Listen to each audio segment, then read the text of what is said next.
Shalom Bapak Ibu Saudara yang dikasihi Tuhan.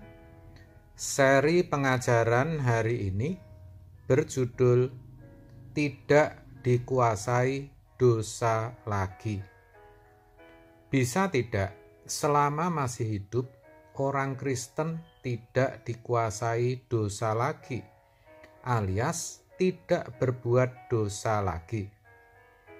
Mungkin saudara akan menjawab, mana mungkin.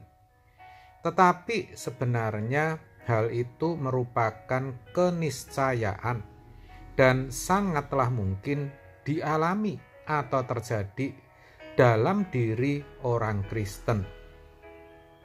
Jangan menolak pernyataan saya ini terlebih dahulu, saudara.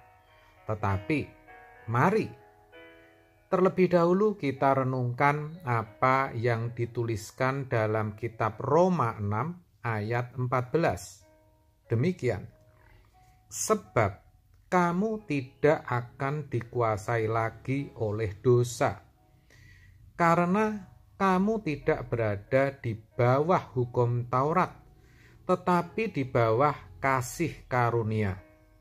Saudara, untuk memahami ayat di atas, kita harus mengerti terlebih dahulu keberadaan kita sebagai orang percaya. Saat ini kita hidup di zaman kasih karunia, bukan di zaman Taurat. Ingat, hukum Taurat diturunkan oleh Allah sebelum Ia mengaruniakan putra tunggalnya.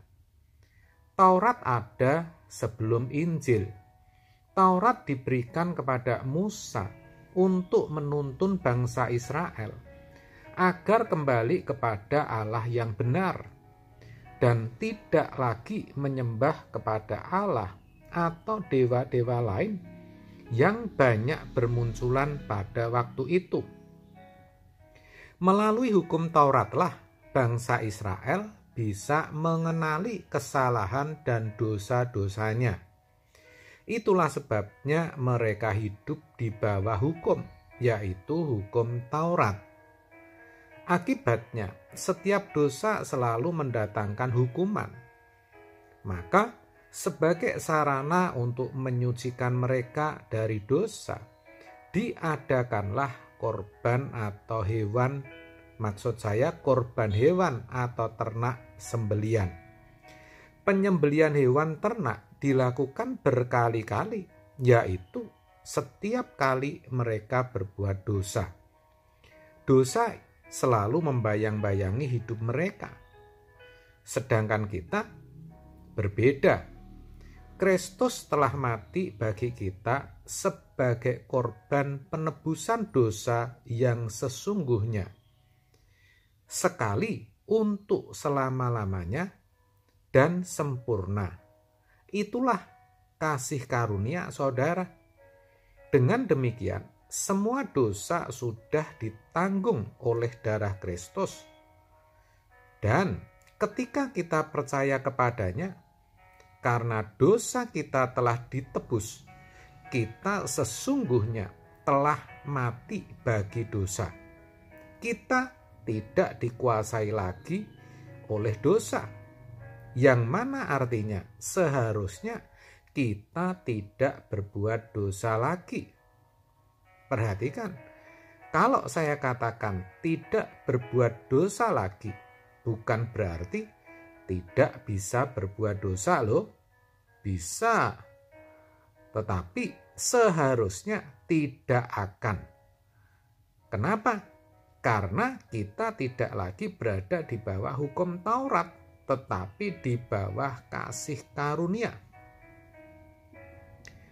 Hidup di bawah kasih karunia adalah hidup yang sudah dimeteraikan dengan Roh Kudus Allah dan diberi kesempatan untuk mendengar Injil keselamatan, yaitu firman Tuhan. Sangat jelas dikatakan di dalam Dia, di dalam Kristus maksudnya, kamu juga, karena kamu telah mendengar firman kebenaran, yaitu Injil keselamatanmu, di dalam Dia, kamu juga ketika kamu percaya dimeteraikan dengan Roh Kudus yang dijanjikannya itu. Efesus 1 ayat 13. Injil atau firman Allah itu berisi filosofi, pengetahuan, pikiran, dan perasaan Allah. Sedangkan Roh Kudus berperan menuntun orang percaya dengan memberi hikmat untuk mengerti Injil atau firman itu sendiri, sehingga orang percaya bisa mengerti kehendak Allah dan tidak melakukan lagi hal-hal yang tidak sesuai dengan kehendaknya, alias tidak berbuat dosa lagi. Tetapi itu pun tidak terjadi seketika. Maksud saya, ketika kita percaya kepada Tuhan Yesus. Kenapa? Karena selama hidup, kodrat dosa itu masih ada. Kita masih bisa berbuat dosa.